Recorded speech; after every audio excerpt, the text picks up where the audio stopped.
Hi, everyone. Today I'm going to be giving a talk on healthy lifestyle and some of the things and lessons I've learned along my 21 years of life. And my name is Nicholas Yang, and I'm a college graduate to be in a few days. I'll be graduating this Saturday. And although I'm still young and don't have as much experience as a lot of people I may be talking to here, I have had many experiences and I've learned a lot throughout my 24 years of life, and especially these 4 years at UD that I've had. And I feel that I have some insight on how to manage college life to have the most fun and successful years of life, except still being very healthy and living the healthy lifestyle that you would like to live. So a loaded question is, how would you define a healthy life? And a lot of people tend to define it different ways, and everyone's definition is definitely going to be different. But uh, although what I think is that it'll be along the lines of something that has to do with eating healthy, regularly exercising, and taking care of yourself for your mental health. And that's a very general idea that a lot of people have. But my idea of healthy living is a little different. That includes all those things, but also um, goes something like this. The key to healthy living is to practice moderation. And what does that mean? Moderation means still doing all those healthy things every day, but once in a while being able to let loose. And I think that's really important, to be able to have a drink or stay out late at night and eat a bag of potato chips, as long as you don't overdo it. It may not be the quote unquote healthiest thing to do, but it's very good for your mental health. And I think if you're able to live a happy life, um, that's only when a healthy life matters as well, because you want to be able to enjoy life. And so there's multiple ways and things that you could do to achieve this sort of healthy life, and as I said before, it really depends on the person. But I think one of the biggest things is staying motivated and remembering why you would want to live this healthy life. And the most obvious reason is so that you can live a long life, avoid disease and illness, and be alive for a long time. But I think another really overshadowed reason is to increase the overall quality of your life.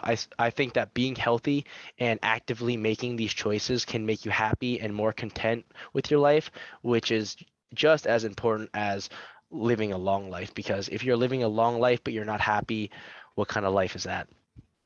And also, I think another powerful tool that you can use to achieve a healthy life is creating a solid schedule that you can actually stick to. A lot of the times people will make schedules that just aren't feasible to stick to because they're either too hard or you put too many restrictions on yourself.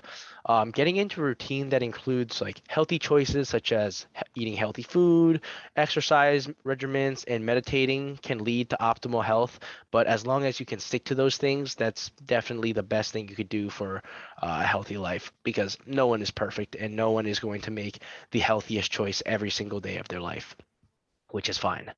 And recently, for myself, one of the best choices that I have made was actually to get better sleep for my behavior health change for a class that I took this last semester, BHAN 155, amazing class. And my behavior change that I wanted to stress was trying to get over 8.5 hours of sleep while also sleeping at a consistent time. And this has impacted my health in ways that I could not even imagine. It was definitely hard and it took a lot of work, and I didn't hit my intended goal, but it still taught me a lot. And I'll use these lessons that I taught myself way later in life and probably forever. And I am definitely more energetic. I'm happier.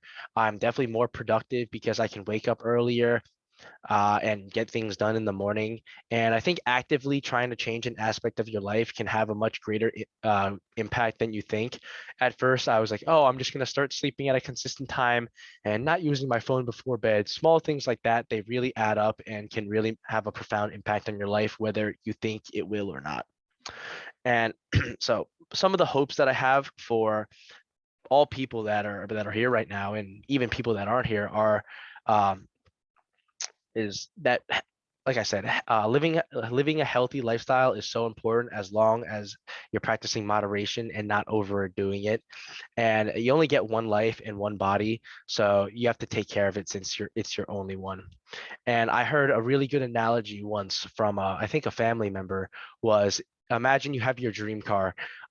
You've been saving up for it for years. Most likely, you're going to be taking very, very good care of that car. You'll treat that like your firstborn child.